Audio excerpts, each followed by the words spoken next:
Hi, everyone. It's Joe Veneri, the host of Fit Insider, the show where I talk with the entrepreneurs, executives, and investors who are redefining the business of fitness and wellness. Today, I'm joined by Aly Orady. Aly is the founder and CEO of Tonal, the world's most intelligent home gym. In today's episode, we discuss Aly's plan to build a platform around strength training, how COVID-19 is impacting the fitness industry, and how personalization might transform at-home fitness. Let's get into it. Hi, Aly. Welcome to Fit Insider. Thanks for joining us. Thanks for having me. I'm excited to chat, and we certainly have a lot to talk about. And just kicking things off, can you give us more context about what you're working on at Tonal? Yeah, Tonal is a connected strength training product. So it's a digital strength training machine for the home that's versatile enough to replace every machine at the gym, and comes with multi-week programs and on-screen coaches to guide our members through every single exercise. So very similar to what we've seen in a lot of the connected fitness offerings that are on the market today, but specifically focused on strength training with a very unique equipment that doesn't rely on big metal plates and gravity to generate force, but rather electricity.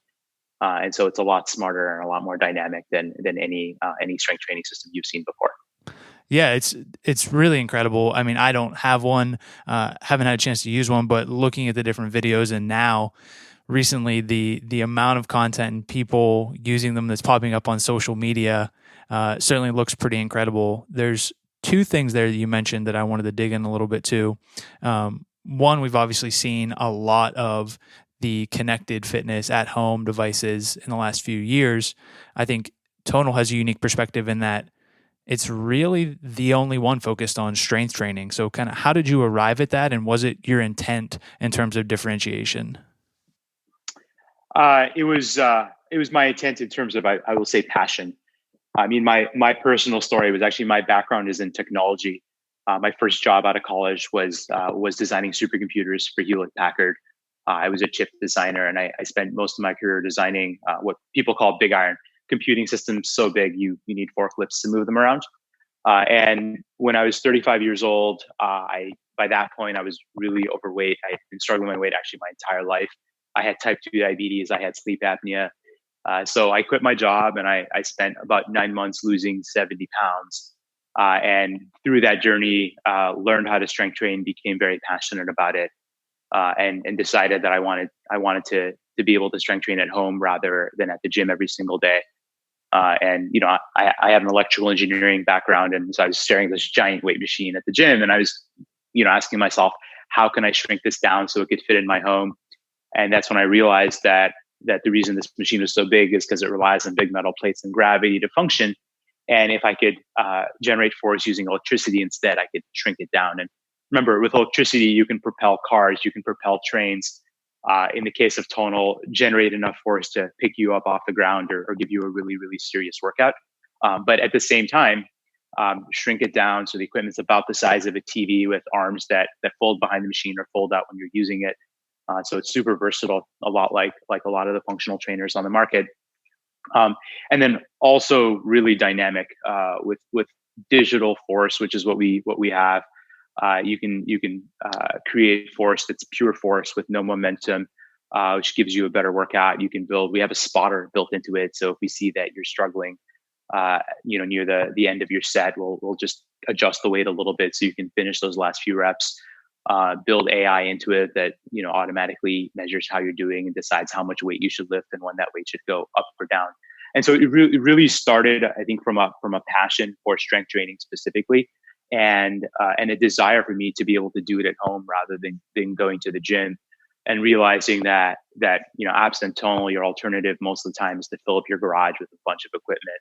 And I wanted to shrink it down, and then also realizing that the average person really has no idea how to strength train properly, which is why personal trainers are so important. And so being able to combine compact equipment and guidance into a product that could literally fit in a 1-bedroom apartment, which is where I live right now in San Francisco, was really the goal and the drive. Connected fitness was happening at the same time. And I think the big difference is a lot of what's going on in connected fitness really started from a world of group fitness experiences or studio experiences, and trying to bring those into the home. I started with strength training and personal training and wanting to bring that into the home. So same destination, but I think really different origins. Yeah, I think that point of differentiation is obvious when you start to dig into the different options. And just to that point, in terms of the technology that you're speaking to right now with some of the different options that we're seeing, whether that's, a Peloton bike and now the SoulCycle bike and an Echelon bike, the bike seems to be able to be replicated. How easy or hard would it be for somebody to replicate the technology that you have at Tonal? It was really hard to build. I mean, this product took us 3.5 years of product development, and tens of millions of dollars of R&D to get out the door. We certainly didn't have the luxury of starting with something pre-existing. We started from scratch, and it took years to get it out the door. We filed a lot of patents, nearly 30 so far, with more in the pipeline. A bunch of them have already issued. And even getting through safety regulatory. I mean, when we went to the safety bodies that managed fitness equipment, there was no standard for electronic strength training equipment. They're like, where are the metal plates? And in many ways that we had to kind of reinvent. Working with the regulators, just how you even get a product like this approved from a safety perspective. And so it's been a lot of work, and I think for us, a pretty big lead on the industry. Yeah, and one thing you mentioned was a lot of the other companies starting with this place of group fitness and coming to it from that angle. Also, what comes with that is the community aspect of fitness. So there's a lot of talk about leaderboards and how do you facilitate community virtually. Do you think about that in terms of what you're doing at Tonal with the community element, or with the personal training, the strength training, the instruction? Is that more of the angle that you're working with? It's both. I think the community is different. So we have a really passionate, vibrant, viral community as well, and I think the difference is it's whether your community, your competition is kind of in session. Like, when you go to call it a SoulCycle class, and so I think you mentioned them. When you go to like a SoulCycle class, well, you're at that moment, you're in this micro community with everyone else who's in this class. You're cheering each other on. But it's kind of ephemeral. It's for the duration of that class. With Tonal, our programs actually run multiple weeks, so we have multi-week programs. Often, for 4 weeks. We have some programs that run as long as 12 weeks. And so in many ways, your community is everyone on Tonal, and a lot of times the people who are in the same program that you're in. And what that results in is, strength training is just a meatier topic. There's more to talk about. And that's what really translates into the community. People are talking about movement quality. They're talking about nutrition. They're talking about sleep. They're talking about a lot of the conversations you'd have with your personal trainer. Those are the conversations that are fueling our community, which is, I think, a little bit different than what you see in the world of studio fitness.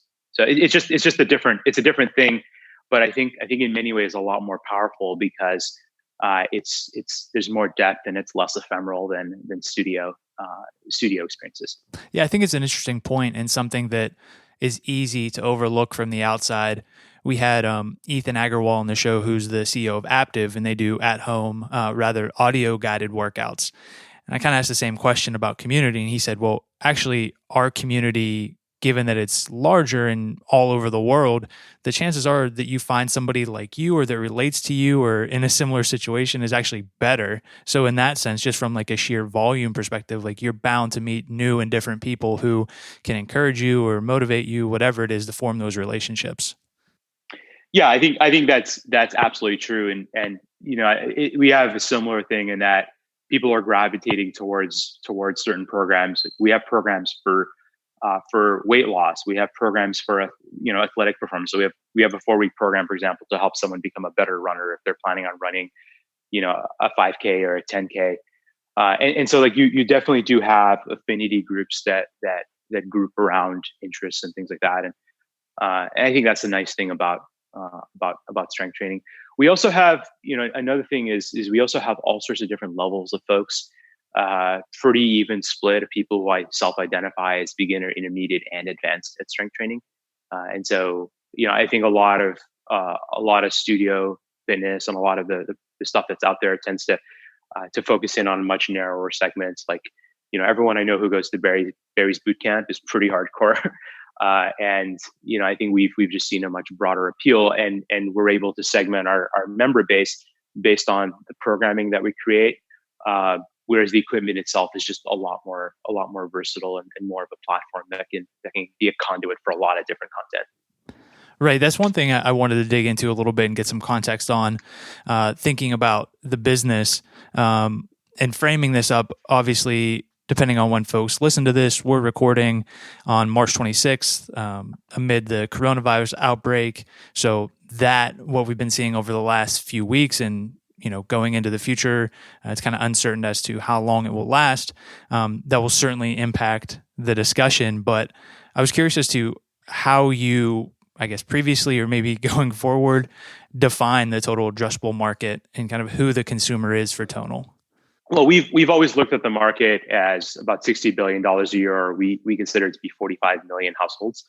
And we did our own market research. We spent over a year doing multiple phases of consumer psychographic research to figure out who our best target audiences were, and really kind of broke out that of all the households in America, we think about 45 million of them are well suited towards in-home fitness equipment.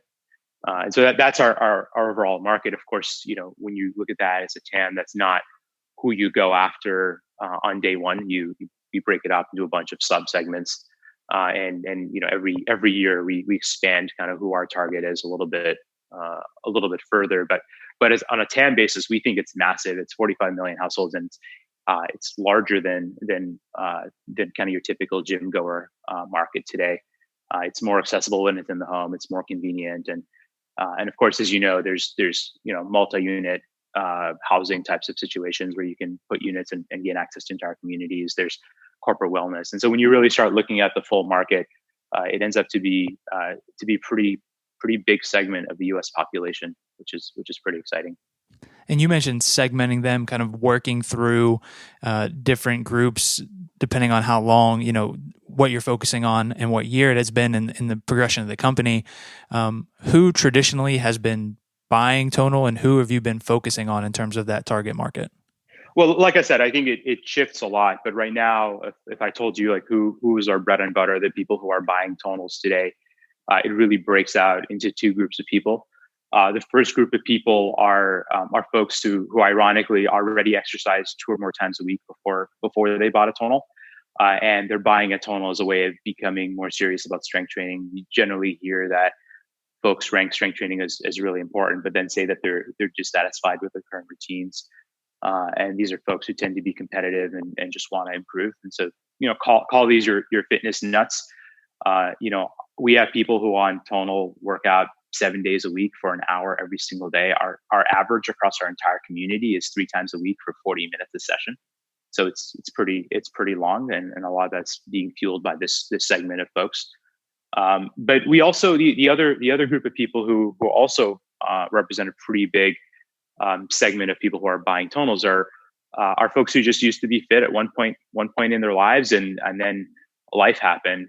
I call it the trifecta: is kids, career, commute, and at that point, it's really just all about convenience.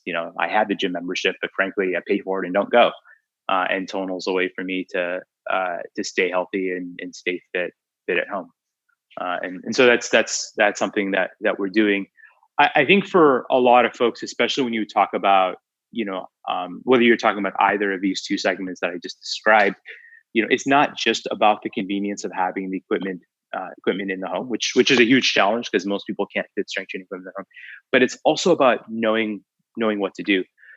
Most people have been following the same strength training routine since they were in college, or something they downloaded off the internet 5 years ago. They should have switched out the routine years ago, and they still keep doing the same thing. They don't have time to figure out the right routine. They may not even have the expertise. They're working out either early in the morning or late at night when they're tired.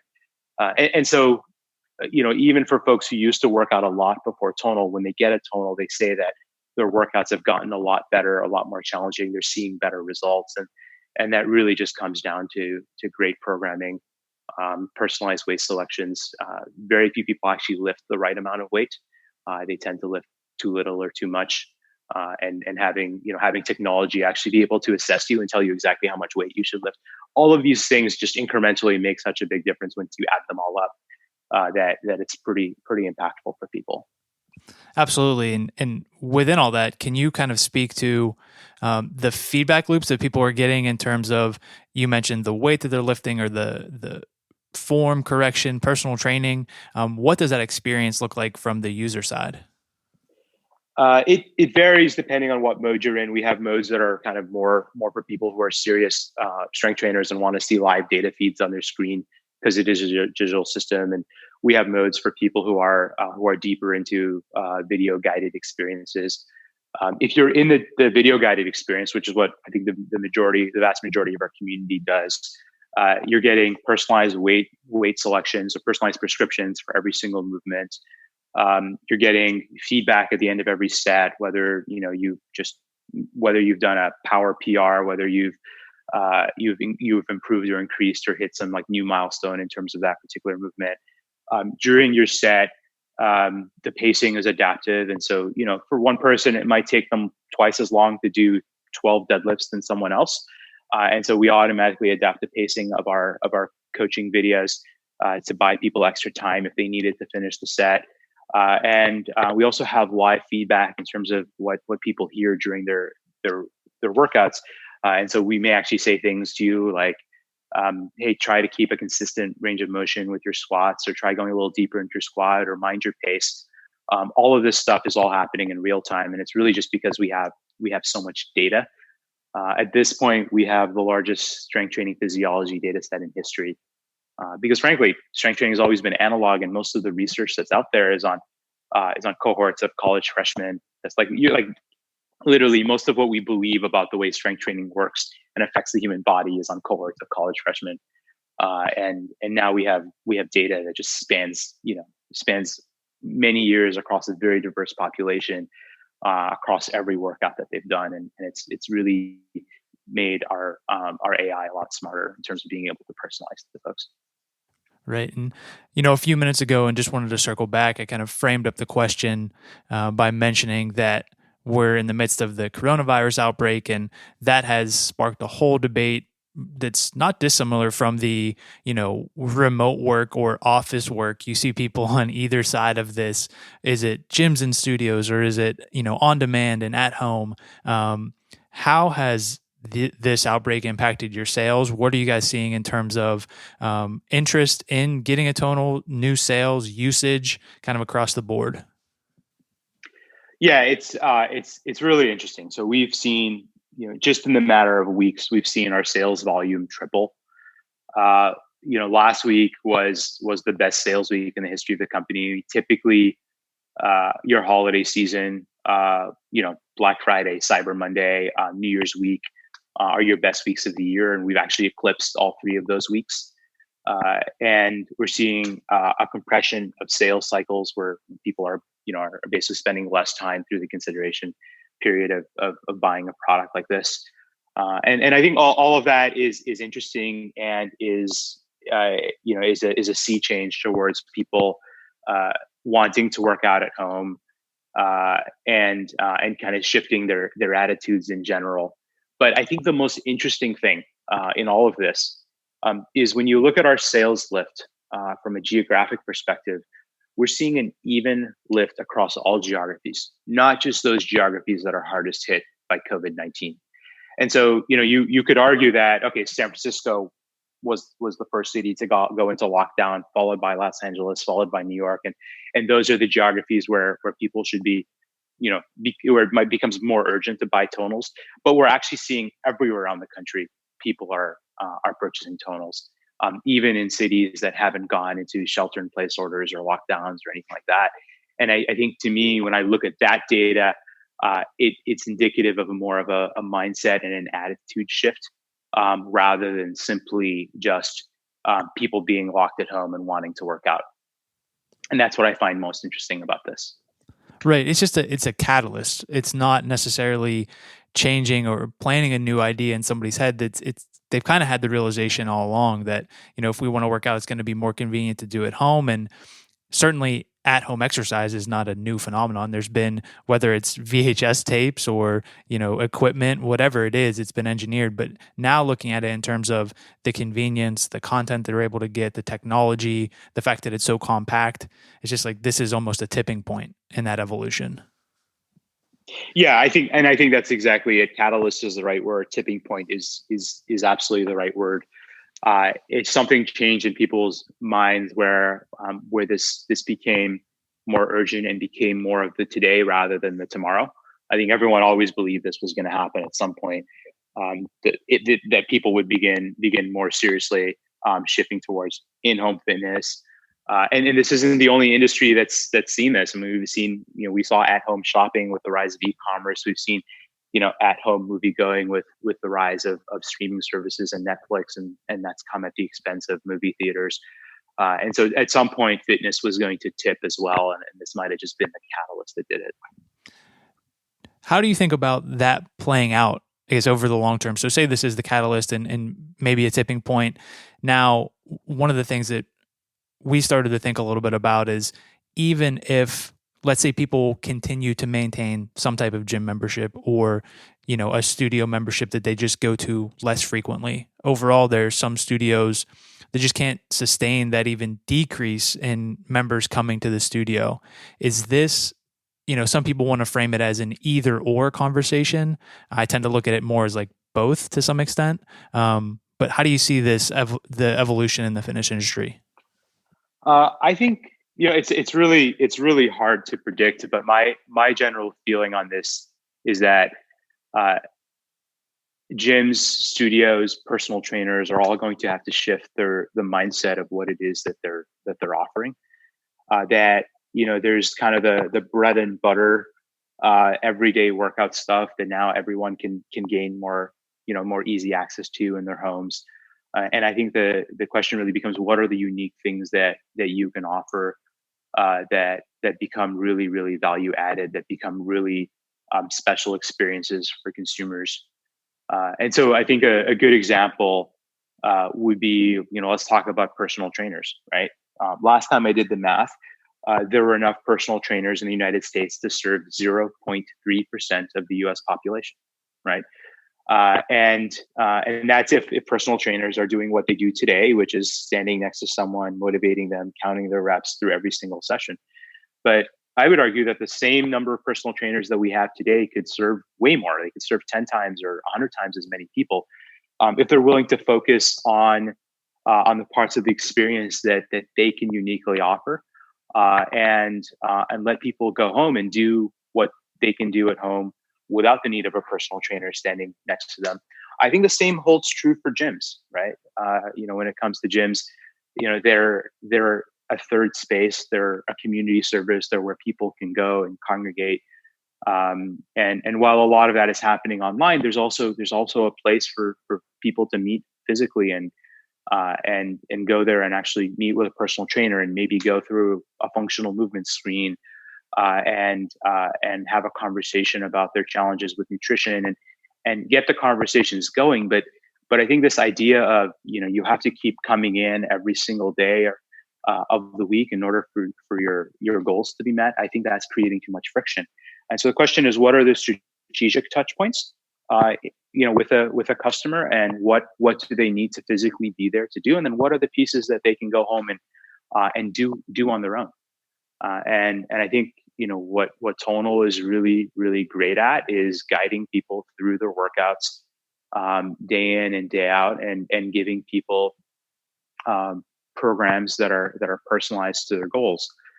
But there are still value added services that a personal trainer can add on top of that a nutritionist can add on top of that a gym can add on top of it. And I think it's really understanding and accepting the fact that the world is going to change. That I think is what's going to kind of lead them to salvation. The best example is, when e-commerce started to rise, I think traditional retailers started panicking and people stopped going to, shopping in person. But now a lot of the e-commerce giants are now opening up retail locations. They're just completely reimagined.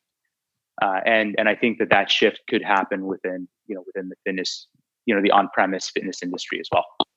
That'd be interesting to see. This it kind of plays into a question that I had, just given the fact that there is this shift taking place, and now you have a growing list of companies who are offering, whether it's the hardware plus content or purely an on-demand or streaming option, and the barrier to entry in terms of creating that content is now lower. So you have different fitness apps and people having these subscriptions. Then it gets into a question of, are you competing on price, or how does somebody differentiate? So I guess the question, just framing that up, would be, how do we separate, or what determines success in terms of these connected fitness companies, right? So Tonal has the angle from like the strength training and technology play, but as more enter the space, how do we determine winners and losers, and how do they differentiate themselves? Well, I think the market is going to fragment on a few different dimensions. Clearly, with Echelon, say, versus Peloton, who are players you mentioned earlier, I think that's going to segment on price point and brand, right? I think one's just going to have a more premium brand, and like we see this in all industries. There's the Toyotas, and then there's the Mercedes, right? And so I think that's a dimension that we're going to see. I think the other one that we're going to see a lot of is going to be the level of personalization. And this is, I think, one thing where, at Tonal, we took a very different position from the very beginning, whereas most of, or all of, the connected fitness industry, prior to us, was based on studio fitness experiences, which are group experiences, or one size fits all, kind of by definition, one instructor speaking to a room full of people. From the very beginning, we took the stance that everything we were going to do was personalized, and it's affected a lot of little decisions throughout the entire product. But for example, we, even your choice of music on Tonal is personalized. You choose your genre of music. You're not stuck listening to the instructor's genre or their choice of music. And so throughout the product, we've made decisions throughout, from the AI driven personalization to even the areas where we're giving the user control over elements of their own experience. And I think that's going to be an area where I intend, or I hope to maintain a lead, where we lead the industry towards more intelligent and more personalized fitness experiences. Yeah, you've mentioned a couple of different ways that you can continue to add value and differentiate, and that kind of thinking about that at a higher level.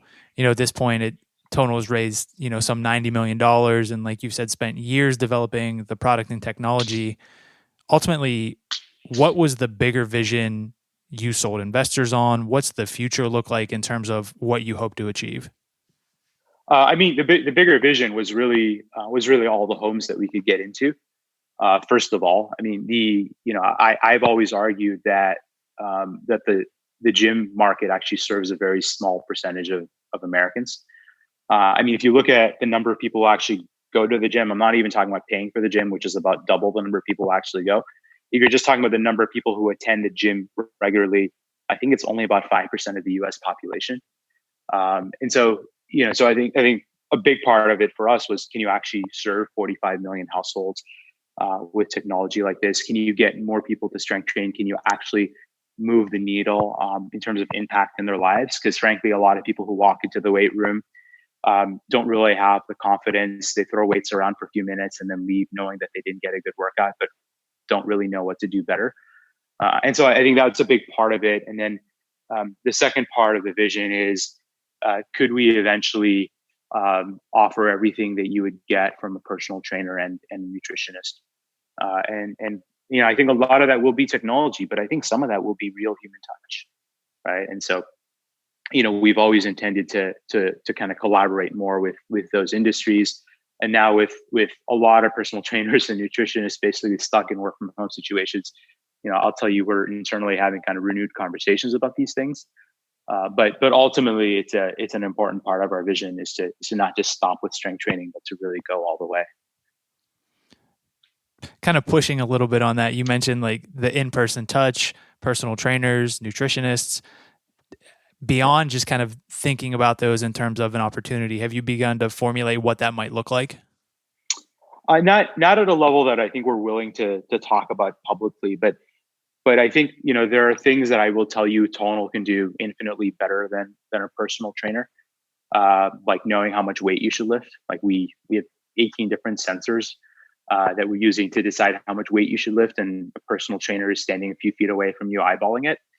But there's always, from a human touch perspective, a personal trainer is a human being who can show empathy and talk about the reasons why you didn't work out. We can tell you you're about to lose your streak and try to encourage you to work out and try and motivate you and celebrate when you worked out. But if you didn't work out, if you missed your workout because your child was sick, that's a little bit harder for us to do, right? And so I think we should not underestimate the element of human touch and empathy and compassion that human beings can offer that you just can't get with machines. And I think if we use machines to do what humans are better at, and we use humans to do what machines are better at, I think we're just being inefficient about it. And there's a more appropriate way to leverage the strengths of all these different pieces. Absolutely. Makes a ton of sense. I had Rishi Mandel from Future on the show, and they talk about building a constellation of experts in your life, and it's really about how often are you engaging and the number of messages you're sending back and forth. So in terms of human touch, I think there's a huge opportunity there, especially given Absolutely. the amount of access and engagement you're already having with people in their homes. Yeah, I think that's absolutely right. And it goes back to this question of leverage that I talked about is, we have all of these personal trainers in the country. Do we have them serve 0.3% of the population, or do we extend the reach so that they can touch 10 or 100 times as many people? I think that's when it gets really, really interesting is, it's a really good way to do that. Yeah. And another thing that we've seen in terms of how people are trying to differentiate or stand out in the category or potentially capture more market share is, coming out with different pieces of equipment. Do you feel like there's a need to develop other pieces of equipment that accompany the current strength training system, or is it now you're going to build ancillary services around that system? I think it's very much the latter. I think the trend that you described, I think, is an artifact of cardio. In a cardio sector, some people like to run and some people like to bike and some people like to row, and so it is natural that if you're thinking about studio fitness and cardio modalities, that you do have to create a lot of different equipment. Strength training, the equipment is just by its nature so versatile. The things you can do with a tonal or a dumbbell or a functional trainer, every one of those things is so versatile, which is that's what makes it so hard, is you can use it to do so many different things that you actually do need the guidance. And so I think the value of the platform is about offering a wide variety of content that can allow people to achieve different goals. So on Tonal, we have content for people who want to lose weight. We have content for people who want to build muscle, people who want to get stronger, people who want to get better at a specific sport. We have content for people with specific types of pain. We already have content that we've targeted for folks who have knee pain, folks who have shoulder pain, and I think that's really where this becomes really interesting, and why I keep using the word platform.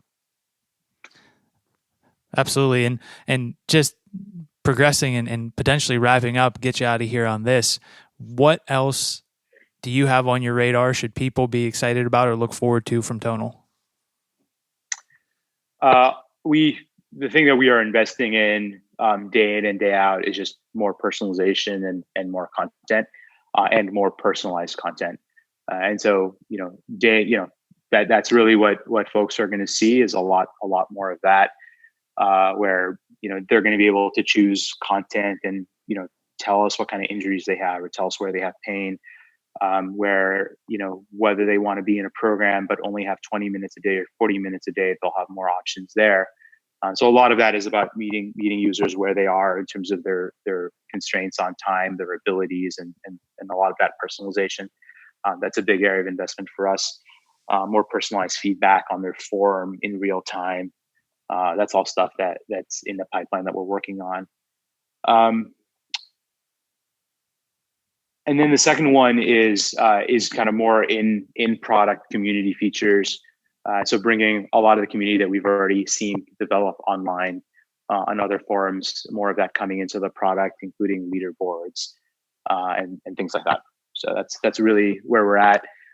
We're also adding a lot more adjacent content to strength training. So we've recently released HIIT content, yoga, and those are areas we're going to be investing a lot more as well. So it's not just about the strength training that you do in your life, but really viewing Tonal as the fitness portal in your home for everything that you're going to do. Right. Yeah. It sounds like you'll notice that everything I mentioned is content and software.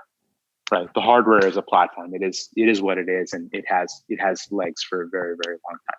Absolutely. There's a ton of exciting stuff there. And I think we're certainly going to continue to follow what you guys are developing. And just tell folks, where can they learn more and potentially get their hands on a Tonal? So tonal.com, TONAL.com. That's where you can learn more. And one of the coolest things you can do, especially during this particular era of being stuck at home, is you can book virtual demos where you can get on a live video call with one of our associates who can demo a Tonal to you and give you a full tour of the product. And that we call that our virtual showroom. And if, instead of booking an appointment at one of our physical showrooms in New York, San Francisco, or Los Angeles, which are all currently closed, you can book a virtual showroom appointments with one of our sales associates. Yeah, it's super smart, really timely as well.